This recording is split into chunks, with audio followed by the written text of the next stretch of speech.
কোনো জায়গার রাজনৈতিক অর্থনীতি বুঝতে গেলে দুটো জিনিসকে একসাথে জুড়তে হয়। একদিকে থাকে ডেটা মানে সংখ্যা আর পরিসংখ্যান, আর অন্যদিকে থাকে সেই জায়গার মানুষের জীবন, তাদের মাটির গল্প। শুধু সংখ্যা দেখলে আসল ছবিটা পরিষ্কার হয় না। দেখুন, নির্বাচন মানে শুধু জেতাহারা নয়। নির্বাচন হল আসলে শাসনের জন্য ডেটা ইঞ্জিনিয়ারিং। এর মূল লক্ষ্য হল মানুষের জীবনকে আরও ভালো করার জন্য একটা কার্যকর ব্যবস্থা গড়ে তোলা।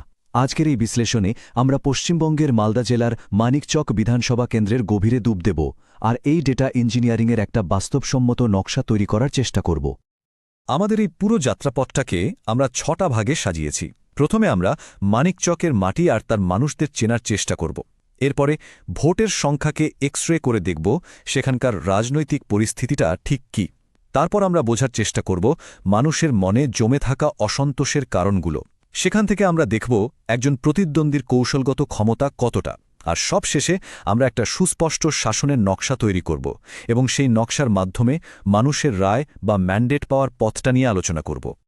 যে কোনো জায়গার রাজনীতি বুঝতে হলে সবার আগে সেই জায়গার ভূগোল আর সমাজকে বোঝাটা খুব দরকার, কারণ মানুষের সিদ্ধান্ত তো তাদের চারপাশের পরিস্থিতি দিয়েই তৈরি হয়। তো চলুন আমাদের বিশ্লেষণ শুরু করা যাক মানিকচকের মাটি আর মানুষের গল্প দিয়ে। মানিকচকের পরিচয় বলতে গেলেই গঙ্গা নদীর কথা বলতে হয়। এই নদী একদিকে যেমন আশীর্বাদ, তেমনি কিন্তু অন্যদিকে অভিশাপ। নদী প্রতি বছর উর্বর পলি মাটি নিয়ে আসে, যা এখানকার চাষবাসকে বাঁচিয়ে রাখে। কিন্তু এই একই নদী বর্ষাকালে ভয়ঙ্কর হয়ে ওঠে। নদী ভাঙন আর বন্যা এখানকার মানুষের জীবনের একটা রোজকার সত্যে।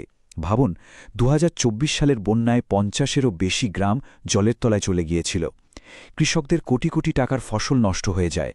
এই যে একটা অনিশ্চয়তা, এটা মানুষের মনে গভীর ছাপ ফেলে আর তাদের রাজনৈতিক সিদ্ধান্তকেও প্রভাবিত করে। এবার এখানকার সামাজিক গঠনের দিকে একটু নজর দিই। ২০১১ সালের সেন্সাস অনুযায়ী এখানকার জনসংখ্যা প্রায় ২,৭০,০০০। সাক্ষরতার হার দেখুন, মাত্র ৫৭.৮%, যা রাজ্যের গড় হারের থেকে অনেকটাই কম। এই তথ্যটা আমাদের কি বলে? এটা বলে যে এখানকার মানুষের কাছে পৌঁছতে হলে লিখিত মাধ্যমের চেয়ে হয়তো মুখের কথাই বেশি কার্যকর। এখানকার জনসংখ্যার একটা বড় অংশ, প্রায় ২৮% তফসিলি জাতি এবং প্রায় ১৫% তফসিলি উপজাতি, আর ধর্মীয়ভাবে প্রায় ৫৬% হিন্দু এবং ৪৪% মুসলিম। এগুলো শুধু সংখ্যা নয়, এগুলো হলো মানিকচকের সামাজিক সমীকরণ আর রাজনৈতিক গতি প্রকৃতি বোঝার আসল চাবিকাঠি। মাটি আর মানুষের গল্প তো হল, এবার চলুন সরাসরি ভোটের অঙ্কের দিকে তাকানো যাক, কারণ ভোটের সংখ্যাই তো মানুষের মনের কথা সবচেয়ে স্পষ্ট আয়না। বিগত কয়েকটা নির্বাচনের ফলাফল বিশ্লেষণ করলেই আমরা বুঝতে পারব মানিকচকের রাজনৈতিক হাওয়া এখন ঠিক কোন দিকে বইছে। এই স্লাইডের সংখ্যাগুলো দেখুন, এ যেন মানিকচকের রাজনীতির একটা ভূমিকম্প। ২০১৬ নির্বাচনে কংগ্রেস প্রায় ৪৬% ভোট পেয়ে জিতেছিল, তৃণমূল ছিল দ্বিতীয় ৩৮% ভোট নিয়ে, আর বিজেপি ছিল মাত্র ১২%। কিন্তু মাত্র ৫ বছরে ২০২১-এ এসে পুরো ছবিটাই গেল পাল্টে। তৃণমূল ৫৩% ভোট পেয়ে ক্ষমতা এলো, আর বিজেপি এক লাফে পৌঁছে গেল প্রায় ৩৭%। আর কংগ্রেস, তাদের ভোট কমে দাঁড়ালো মাত্র ৫.৬%। এই বিরাট পরিবর্তনটা শুধু ভোটের এদিক ওদিক হওয়া নয়, এটা পরিষ্কার ইঙ্গিত দেয় যে ভোটাররা একটা শক্তিশালী বিকল্প খুঁজছিলেন, আর কংগ্রেস সেই জায়গাটা ধরে রাখতে পারেনি। ফলে লড়াইটা এখন সরাসরি রাজ্যের শাসক দল আর কেন্দ্রের শাসক দলের মধ্যে। ৩৩,৮৭৮। ২০২১ সালে তৃণমূল কংগ্রেস এই ভোটের ব্যবধানেই জিতেছিল। হ্যাঁ, এটা নিঃসন্দেহে একটা বড় ব্যবধান, কিন্তু রাজনীতিতে কোনো ব্যবধানই দুর্ভেদ্য নয়। এই সংখ্যাটা যেমন একটা চ্যালেঞ্জের গভীরতা দেখায়, তেমনি একজন শক্তিশালী প্রতিদ্বন্দ্বীর জন্য সম্ভাবনার দরজাও কিন্তু খোলা রাখে। তাহলে এই সব ডেটা থেকে আমরা কি বুঝতে পারছি? খুব পরিষ্কার ৩টে সংকেত পাওয়া যাচ্ছে। প্রথমত, মানিকচকের রাজনীতিতে একটা বড়সড় মেরুকরণ হয়েছে, যেখানে পুরনো দলগুলো প্রাসঙ্গিকতা হারিয়েছে। দ্বিতীয়ত, লড়াইটা এখন সরাসরি দ্বিমুখী, তৃণমূল কংগ্রেস বনাম বিজেপি। আর তৃতীয় এবং সবচেয়ে গুরুত্বপূর্ণ সংকেতটা হলো এখানকার ভোটারদের একটা বিরাট অংশ সক্রিয়ভাবে একটা পরিবর্তন চাইছেন। তারা এমন একটা বিকল্প খুঁজছেন যা তাদের দৈনন্দিন জীবনের সমস্যাগুলোর সমাধান করতে পারবে। কিন্তু প্রশ্ন হল, মানুষ কেন এই পরিবর্তনটা চাইছে? তাদের অসন্তোষের আসল কারণগুলো কি? ভোটের সংখ্যার আড়ালে যে মানুষের রোজকার জীবনের যন্ত্রণা আর হতাশা লুকিয়ে আছে, এবার আমরা সেই কারণগুলো এক এক করে বিশ্লেষণ করব। এই কারণগুলো বুঝতে পারলেই যে কোনো রাজনৈতিক কৌশলের আসল ভিত তৈরি করা সম্ভব। মানুষের অসন্তোষের প্রথম আর সম্ভবত সবচেয়ে বড় কারণটা হল দুর্নীতি। স্থানীয় ভাষায় যাকে বলে কাটমানি, সরকারি প্রকল্পের সুবিধা যা মানুষের অধিকার, সেটা পাওয়ার জন্য যখন ঘুষ দিতে হয় তখন সাধারণ মানুষের পুরো সিস্টেমটার ওপর থেকেই বিশ্বাস উঠে যায়।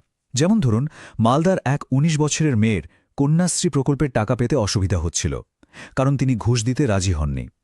এই একটা ঘটনাই বলে দেয় যে সমস্যাটা কতটা গভীরে বাসা বেঁধেছে। এই দুর্নীতিটা শুধু টাকার নয়, এটা মানুষের আত্মসম্মানে আঘাত করে। এর পরেই আসে যুব সমাজের মধ্যে জমে থাকা রাগ আর হতাশা। মানিকচকের ৬০% বেশি পরিবার চাষবাসের ওপর নির্ভরশীল। এখানে কোনো বড় কলকারখানা নেই যা নতুন কাজের সুযোগ তৈরি করতে পারে, ফলে অনেক শিক্ষিত ছেলেমেয়েও পড়াশোনা শেষ করে কোনো কাজ পাচ্ছে না। তাদের স্বপ্ন আর বাস্তবের মধ্যে এই বিরাট ফারাক তাদের মনে তীব্র ক্ষোভের জন্ম দিচ্ছে। আর এই হতাশ যুব সমাজই কিন্তু পরিবর্তনের সবচেয়ে বড় চালিকা শক্তি হয়ে উঠতে পারে। আর তৃতীয় কারণটা হল প্রতিদিনের সিস্টেমিক অবহেলা। যখন ৩৪ নম্বর জাতীয় সড়কের মতো একটা গুরুত্বপূর্ণ রাস্তার অবস্থা এতটাই খারাপ হয় যে স্থানীয় মানুষকেই মাটি ফেলে গর্ত ভরাট করতে হয়, তখন বোঝা যায় যে ব্যবস্থাটা কতটা উদাসীন।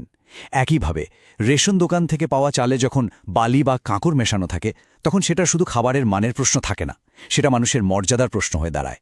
এই ছোট ছোট অবহেলাগুলোই মানুষের মনে বড় ক্ষোভ তৈরি করে। এই পরিস্থিতিতে মানিকচকের মূল প্রতিদ্বন্দ্বী কারা? একদিকে আছেন ক্ষমতাসীন দলের প্রার্থী সাবিত্রী মিত্র। তিনি একজন অভিজ্ঞ নেত্রী, প্রাক্তন মন্ত্রী, যার একটা শক্তিশালী সংগঠন আছে, কিন্তু একই সাথে তার বিরুদ্ধে স্থানীয় স্তরে দুর্নীতি আর উন্নয়নে অবহেলারও অভিযোগ রয়েছে। তিনি হলেন বর্তমান ব্যবস্থার মুখ। অন্যদিকে প্রধান বিরোধী দল বিজেপির প্রার্থী গৌরচন্দ্র মণ্ডল। তিনি তুলনামূলকভাবে তরুণ এবং একজন তফসিলি জাতিভুক্ত প্রার্থী। তিনি প্রতিষ্ঠান বিরোধী মনোভাব আর পরিবর্তনের প্রতীক হিসেবে উঠে এসেছেন। লড়াইটা তাই শুধু দুজন প্রার্থীর মধ্যে নয়, লড়াইটা হল একটা প্রতিষ্ঠিত ব্যবস্থার সাথে একটা নতুন প্রতিশ্রুতির। এই রকম একটা উত্তপ্ত পরিস্থিতিতে নেতারা কিভাবে মানুষের সাথে কথা বলবেন সেটা কিন্তু খুব গুরুত্বপূর্ণ হয়ে ওঠে।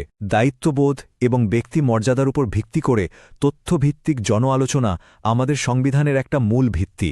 রাজনৈতিক নেতাদের মনে রাখতে হবে যে তারা কি বলছেন, তার চেয়েও বড় কথা হল তারা কিভাবে বলছেন, কারণ তাদের কথার উদ্দেশ্য মানুষকে বিভ্রান্ত করা নয়, বরং তাদের ক্ষমতায়ন করা। মানুষের মনে ক্ষোভ আছে, ঠিক আছে, কিন্তু সেই ক্ষোভকে ভোটে পরিণত করতে হলে তো ক্ষমতা লাগে, তাই না? যে কোনো লড়াইয়ে জেতার জন্য শুধু প্রতিপক্ষের দুর্বলতা জানলেই চলে না, নিজের শক্তি আর সীমাবদ্ধতা সম্পর্কেও একটা পরিষ্কার ধারণা থাকা দরকার।